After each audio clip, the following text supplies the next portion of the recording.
बेअदब आदमी उसको कहते हैं जिसका कोई हद बंदा नहीं होता, वो बेअदब होता है। हुजूर ने फरमाया फायदा फातकल हया फल माशेता, जब तू बेहया हो जाए फिर तू आजाद है, जो मर्जी कर।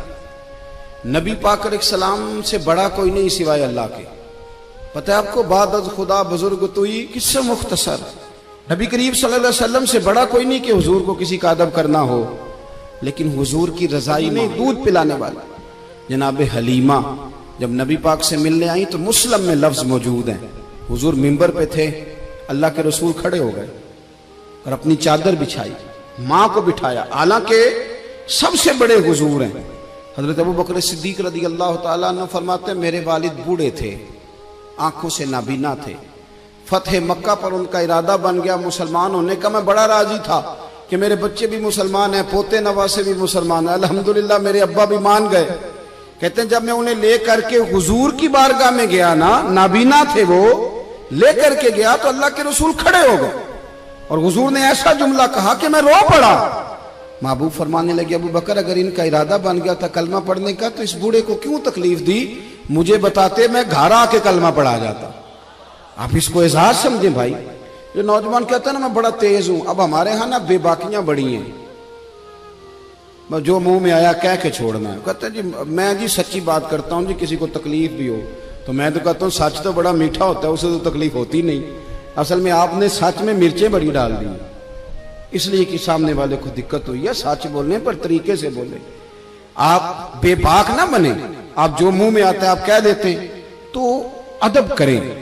उस्ताद काबिल अदब होता है। हमने कॉलेज भी देखा है, मदरसा भी देखा है, लेकिन छोटा सा शिकवा है, हमारे जो बच्चे हैं ना मदारस के, वो जब हम जूते उतारते हैं तो हमारे जूते सीधे करते हैं। अभी भी हमें बड़े शिकवे हैं उन बच्चों से भी, उनमें भी बड़ी गलती है। हम जब मोटरसाइकिल हमारा उस्ताद सवेरे पढ़ाने के लिए आता है तो बच्चे मिन्नत करते हैं एक दूसरे की कि लाओ मैंने टाकी फेरनी है उस्ताद की मोटरसाइकिल, मैंने साफ कर दी। हमारे बच्चे अभी भी उस्ताद जी आ गए और जब वो निकलते हैं ना क्लास से, वो सारा निजाम वही है जो आपका पीरियड लगता है 40 मिनट, और जब बच्चे निकलते हैं तो कोशिश होती है उस्ताद को पुश्त ना करें, और वो किताबों का भी वो बुरा हाल नहीं करते जो कॉलेज के स्टूडेंट का। मुझे एक दिन मैं किसी के घर में मेहमान था तो उनके यहाँ एक टीचर थे जो फिजिक्स पढ़ाने आते थे। तो बच्चे से उसका बाप पूछता है कि वो मास्टर साहब आए कि नहीं। वो कहने लगा नहीं अब्बा वो कल भी नहीं आए थे। वो कहने क्यों नहीं आता, वो 5,000 रुपया ट्यूशन लेता है तो आज भी नहीं आया वो। मैंने उसके बाप से कहा कि ये अपनी चाय उठा के ले जाए, मेरी तो तबीयत फीकी हो गई है। उस्ताद 10,000 ले या 20,000 ले, लेना तो उसने उस्ताद ही है ना। अब क्या बात करते हैं, ये कोई तरीका है? कहने लगे नहीं वो मौलवी साहब नहीं, वो फिजिक्स पढ़ाते हैं। और मैंने कहा छोड़ो, मौला अली शेर खुदा कहते थे जिसने एक लफ्ज भी पढ़ा दिया वो तो मेरा मालिक है। वो चाहे तो मदीने के चौक में खड़ा करके बेच दे, अपने रवैये को बड़ा साफ सुथरा करे, बड़ा अच्छा करे। मुझे बतलाइए कि एक आदमी मैट्रिक पीटीसी टीचर से तालीम हासिल करे और खुद बाद में वो पीएचडी कर जाए, उसकी तालीम डबल से भी ऊपर चली गई, तो वो पीएचडी वाला उस्ताद रहेगा कि नहीं रहेगा? तो वो कहे उस्ताद जी आप तो मतलब मैट्रिक पीटीसी और मैंने एमए किया, फिर एमफिल किया, फिर पीएचडी किया, मैं कहां पहुंच गया। अदब करना है कि नहीं करना? अदब आपको ठंडा रखेगा। अदब वाले लोग सिमटे हुए होते हैं, उनके अंदर वकार होता है। इमाम आजम अबू हनीफा रहमतुल्लाह अलैह एक बाग में बैठ के काम कर रहे थे तहरीर का, 2 शागिर्द भी साथ थे। अब तो आप ये छोटे से मोबाइल में सारा कुछ बंद करके रख सकते हैं, जो मर्जी खोल के। उस जमाने में किताबें होती थी और कलमी नुस्खे, बड़ी किताबें बिक रही हैं, नोट्स बिक रहे हैं, चाएं बाएं तहकीक हो रही है। अस्माउर रिजाल एक बाकायदा इल्म है, अगर आप देखें तो हम बहस करते हैं रावियाने हदीस पे। ये एक पूरा एक अलग जो है वो इस्तिलाहात हैं मदारस की।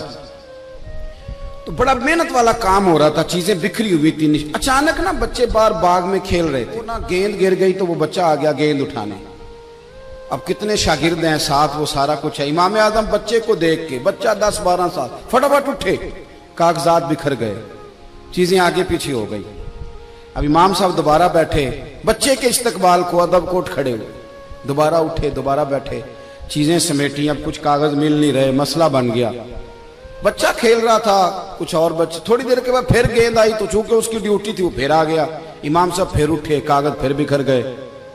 अब वो साथ वाले शागिर्द भी ज्यादा नहीं ना बर्दाश्त करते, एक दो दफा तो बर्दाश्त किया, अब तीसरी दफा बच्चा आया, कागजात फिर बिखरे, तो इमाम अबू यूसुफ कहने लगे हुजूर ये बच्चा है, ये पता नहीं 20 दफा आएगा, तो कितनी दफा चीजें बखेरेंगे।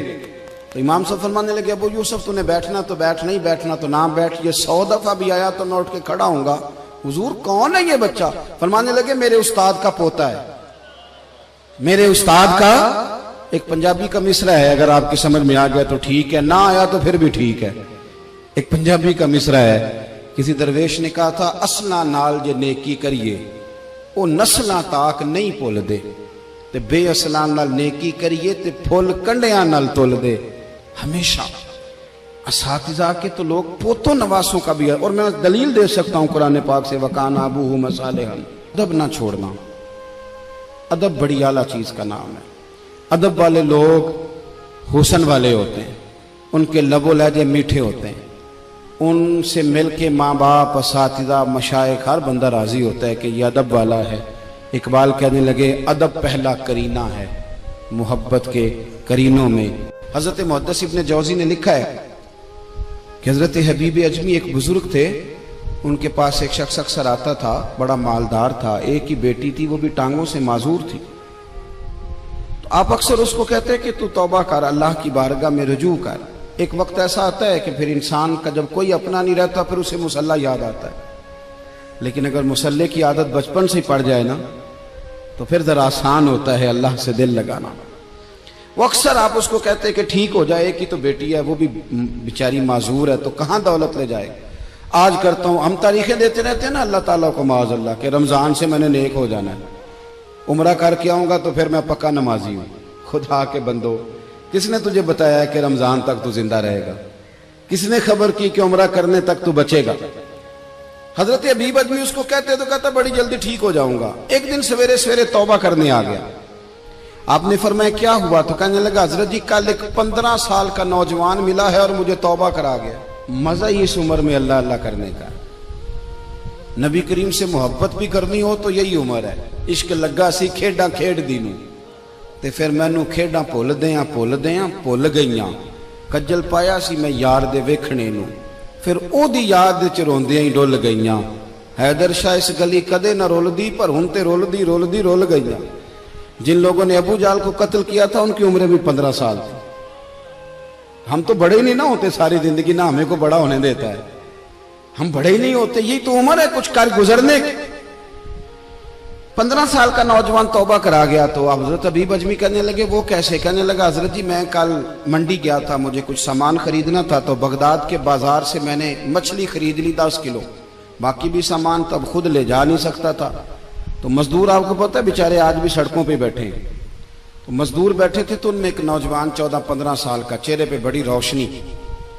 मैंने उसको कहा बेटे मजदूरी करोगे? कहने लगा हुजूर मजदूरी भी करता हूँ, पढ़ाई भी करता हूँ, और जो अल्लाह को मंजूर हो उसकी इबादत भी करता हूँ। मैंने उसे कहा कि ये मेरा सामान है, फलां जगह पहुंचाना, क्या लोगे? कहने लगा 3 दिनार मजदूरी। सौदा तय हो गया, उसने सामान उठा लिया। कहते हैं रस्ते में जोहर का वक्त हो गया। कहने लगा चचा अगर इजाजत दो तो नमाज पढ़ लूं। 15 साल का जवान। कहते मैं रख के ना वहां सामान तो फट्टे पे बैठ गया, वो नमाज पढ़ने चला गया। बाकी लोग देर से आए, वो बच्चा जल्दी आ गया। मैंने कहा बेटे आप जल्दी आ गए? कहने लगे नफल छोड़ दिए, आप यही ना समझ लें कि काम चोर है, मैं बाद में पढ़ लूंगा। कहते हैं वो दोपहर का वक्त, रमजान भी नहीं था, मैं उस बच्चे को, नौजवान को घर ले गया और मैंने अपनी बीवी से कहा कि बड़ा नेक है, नमाजी है। और रास्ते में यह भी हुआ है कि मैंने उसे एक दफा कहा है कि ये मुझे थोड़ी देर के लिए दे दो, गर्मी बड़ी है, तुम्हें पसीना आ रहा है, मैं उठा लेता हूं। कहने लगा नहीं चचा मैं रिस्क हलाल खाता हूं, अगर आप उठाएंगे तो मैं 3 दिनार मजदूरी पूरी नहीं लूंगा, फिर पैसे कम करूंगा। मैंने तय किया है कि उठाऊंगा। तो कहते हैं मैंने अपनी बीवी को बताया तो बड़ी मुतासिर हुई। कहने लगी दोपहर का खाना पक गया, उसे को रोटी खा ले। रमजान भी नहीं था। कहते मैं बाहर निकला, उसको 3 दिनार थमाए। तो मैंने कहा बेटे एक बात मेरी मानोगे? कहने लगा बताइए। मैंने कहा खाना पकाए खा लो। कहने लगा मैं माफी चाहता हूं, मैंने रोजा रखा हुआ है। हुजूर ने हुक्म दिया, हुक्म, नबी करीम ने हुक्म दिया, बुखारी मुस्लिम की हदीस है। फरमाया नौजवानों अगर तुम्हारे पास ताकत है तो निकाह कर लो वरना रोजे रखो। हुक्म दिया, या निकाह और या रोजे, ये सरकार का हुक्म है। भाई नफली रोजा नफ्स की कुव्वतों को कुचलता है, इंसान में नौरानियत और रूहानियत लाता है। कहते वो कहने लगा मैंने रोजा रखा है, मैं और मुतासिर हो गया। मैंने कहा अब क्या करोगे, कहीं और जाना है? कहने लगा नहीं, मैं जिस दिन 3 दिनार कमा लेता हूं फिर मैं मजीद लालच नहीं करता, बाकी वक्त या कुरान मजीद पढ़ता रहता हूं या नबी पाक पे दुरूद शरीफ पढ़ता रहता हूं। आप बताएं। तो मैंने कहा कि इफ्तार मेरे साथ कर लो। कहते हैं मैं उसे मस्जिद छोड़ आया और खुद मैं लौट आया। इफ्तार के बाद मैं उसे लाया, खाना खिलाया, इशा पढ़ी। उसका घर दूर था, मैंने ड्राइंग रूम खोल दिया, बैठक खोल दी, वहीं वो सो गया। मेरी 20 साल की माजूर बच्ची कभी चल नहीं सकती थी, कोई तबीब कोई हकीम मैंने छोड़ा नहीं था इसको दिखाया ना हो। एक ही बेटी, वो भी माजूर पैदाइशी। उसके कमरे में गए, मियाँ बीवी उसे खाना खिला, बताया बेटे एक नौजवान है, बड़ा नेक है हमारे घर में आज, बड़ा परहेजगार। पता है हुजूर ने क्या फरमाया? नबी करीम फरमाते हैं जब नौजवान उठ के तहज्जुद पढ़ता है ना नौजवान, तो अल्लाह फरिश्तों के सामने उस नौजवान पर फख्र फरमाता है। अल्लाह फख्र करता है कि उमर देखो और देखो ये मेरी बारगाह। अल्लाह फख्र करता है, अल्लाह यानी खुदा खुद मीरे मजलिस बूद, अल्लाह फख्र करता है। अब सोचे, तो हमने अपनी बेटी को बताया कि नौजवान है और बड़ा नेक है। तो कहते हैं वो खाना खिला के हम वापस आ गए। आधी रात का वक्त हुआ तो दरवाजे पे दस्तक हुई। बच्ची अपने कमरे में सो रही थी, हम अपने कमरे में, वो बैठक में। घबरा के उठे कि इस वक्त कौन है दरवाजे पे? तो बेटी कहने लगी अब्बा दरवाजा तो खोलना। कहते हैं दरवाजा खोला तो 20 साल हो गए थे बेटी को, कभी उसने चल के नहीं दिखाया था, कभी दौड़ के उधर जाती, कभी इधर आती। कहती है अल्हम्दुलिल्लाह अल्लाह ने मेरी टांगे ठीक कर दी। हम दोनों रोने लगे, ए अल्लाह तो कितना करीम है, कैसे हुआ बेटे सारा कुछ? तो बेटी कहने लगी अब्बा आपने कहा था ना कि नेक नौजवान आया है, तो मेरे दिल में ख्याल आया अल्लाह अगर वाकई नेक है तो उसके सदके मुझे शिफा ही दे दे। या अय्युहल्लज़ीना आमनुत्तकुल्लाह वब्तगू इलैहिल वसीला। तो कहने लगी अभी मेरी दुआ भी पूरी नहीं हुई तो रब करीम ने फजल किया है और मुझे शिफा अता कर दी। कहते हम दौड़ के उसके कमरे में गए और जब हमने हाथ रखा तो दरवाजा पहले से खुला था, एक खत छोड़ गया था।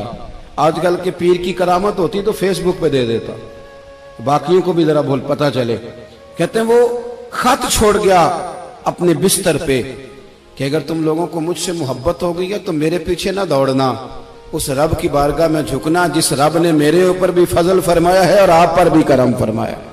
मेरे नौजवान दोस्तों, ये जो बचपना हमें लोग कहते हैं ना अभी बच्चे हो, अभी जब आप बालिग हो गए तो नमाज फर्ज हो गई, सच बोलना जरूरी हो गया, रिस्क हलाल खाना जरूरी हो गया, शरीयत सारी की सारी लागू हो गई। एक तो दरगुजर से काम नहीं, दूसरा अपनी जिंदगी के अंदर ख्वाहिशात को छोड़ें।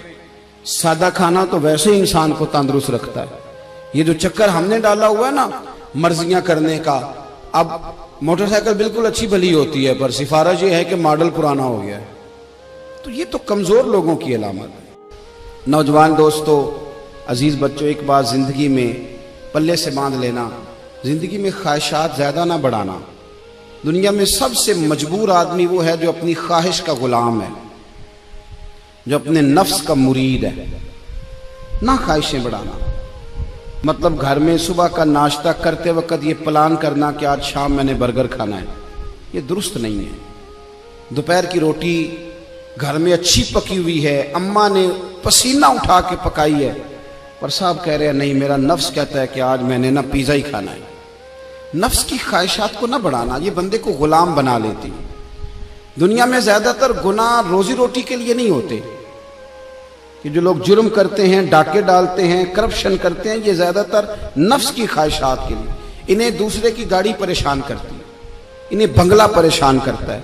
आपको पता है नबी करीम अलैहिस्सलाम ने एक दुआ मांगी है, हुजूर फरमाने लगे अल्लाह मेरे घर वालों को ना जरूरत के मुताबिक रोजी देना, ख्वाहिशात नहीं। अभी किसी को मजेदार रोटी खाते देखो तो किसी 5 स्टार होटल में ना देखना, बल्कि जो मजदूर मजदूरी करता है ना उसे कभी मुलाहिजा करना, वो जो सुबह रोटी बांध के साथ लाता है।